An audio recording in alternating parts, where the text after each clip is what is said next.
बिस्मिल्लाहिर्रहमानिर्रहीम। सभिनी दोस्तनि खे अस्सलाम वालेकुम। जीअं दोस्तो मां तव्हांखे ॿुधाईंदो हलां त पंजाब समेत सिंध भर में बरसातुनि जो सिलसिलो शुरू थी वियो आहे। जॾहिं त मुख़्तलिफ़ हंधनि ते पंजाब में त हूअं 73 ॾींहं बरसातियूं हलनि पियूं, पर सिंध जे मुख़्तलिफ़ जेको आहे शहरनि में बरसाति जो सिलसिलो जारी थी वियो आहे।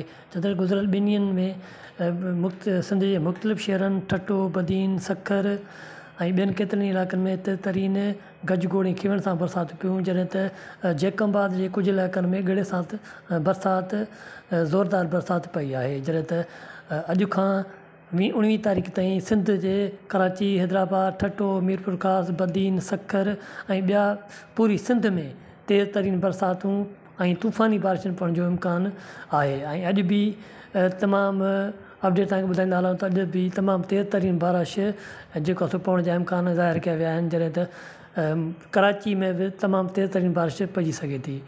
त दोस्तनि खे इहो इतलाह ॾींदा हलूं त पंहिंजे हिफ़ाज़त तौरु पंहिंजूं प्लेटूं जेको बि सामान आहे उहो पंहिंजो महफ़ूज़ कयो, छाजे करे जो तमामु तूफ़ानी बारिशुनि जो तमामु घणो अंदेशो आहे। ऐं ख़ासि करे जेकी खिवण ऐं गोड़ जी जेकी आहे उन सां तमामु काफ़ी नुक़सान थी सघनि था। इन करे पंहिंजा जेके माल मता तव्हांजो आहे उहो बि पंहिंजो महफ़ूज़ हंधनि या घरनि ते ॿधी छॾियो।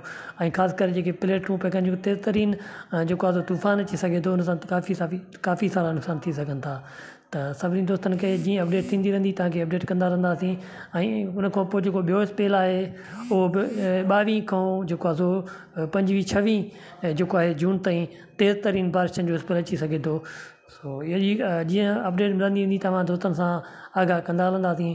त जेकर दोस्त मुंहिंजे हिन चैनल ते नवां आहियो त मुंहिंजे हिन चैनल खे सब्सक्राइब कयो, लाइक कयो, शेयर कयो।